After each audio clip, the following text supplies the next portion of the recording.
to research. In order for a culture to maintain itself for more than 25 years, there must be a fertility rate of 2.11 children per family.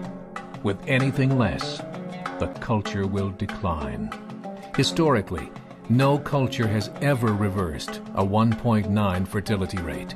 A rate of 1.3, impossible to reverse, because it would take 80 to 100 years to correct itself, and there is no economic model that can sustain a culture during that time.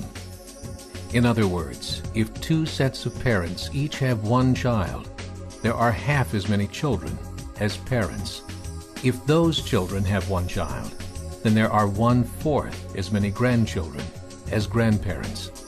If only 1 million babies are born in 2006, it's hard to have 2 million adults enter the workforce in 2026.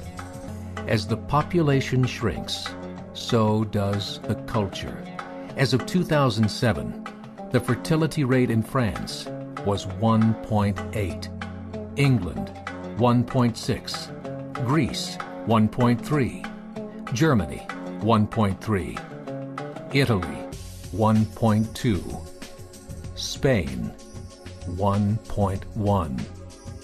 Across the entire European Union of 31 countries, the fertility is a mere 1.38. Historical research tells us these numbers are impossible to reverse. In a matter of years, Europe as we know it will cease to exist. Yet the population of Europe is not declining. Why? Immigration. Islamic immigration. Of all population growth in Europe since 1990, 90% has been Islamic immigration. France, 1.8 children per family. Muslims, 8.1. In southern France, traditionally one of the most populated church regions in the world, there are now more mosques than churches.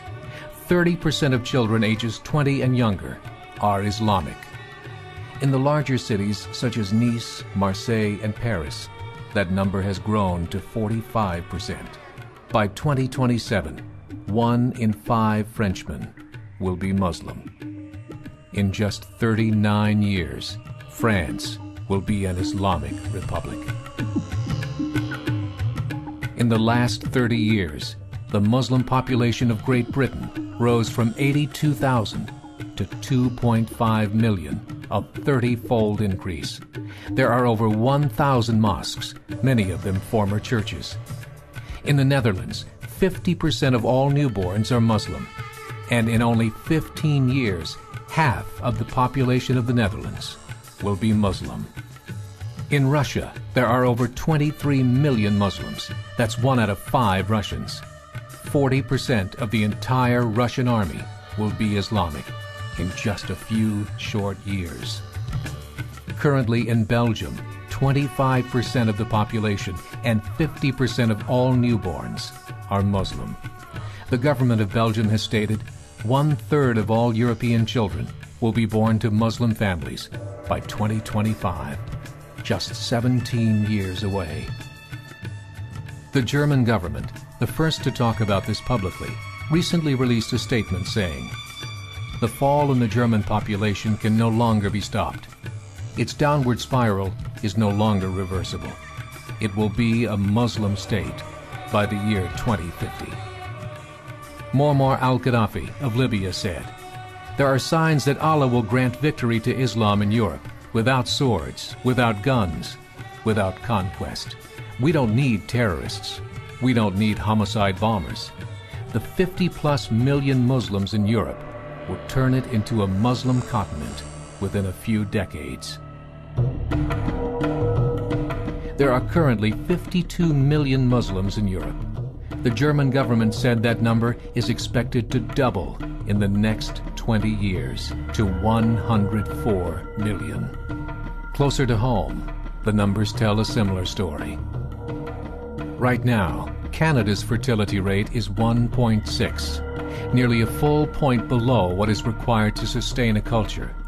And Islam is now the fastest growing religion. Between 2001 and 2006, Canada's population increased by 1.6 million, 1.2 of those immigration. In the United States, the current fertility rate of American citizens is 1.6. With the influx of the Latino nations, the rate increases to 2.11, the bare minimum required to sustain a culture. In 1970, there were 100,000 Muslims in America. Today, there are over 9 million. The world is changing. It's time to wake up. 3 years ago, a meeting of 24 Islamic organizations was held in Chicago. The transcripts of that meeting showed in detail their plans to evangelize America through journalism, politics, education, and more. They said, we must prepare ourselves for the reality that in 30 years, there will be 50 million Muslims living in America. The world that we live in is not the world in which our children and grandchildren will live. The Catholic Church recently reported that Islam has just surpassed their membership numbers. Some studies show that at Islam's current rate of growth, in 5 to 7 years, it will be the dominant religion of the world. As believers, we call upon you to join the effort to share the gospel message with the changing world. This is a call to action.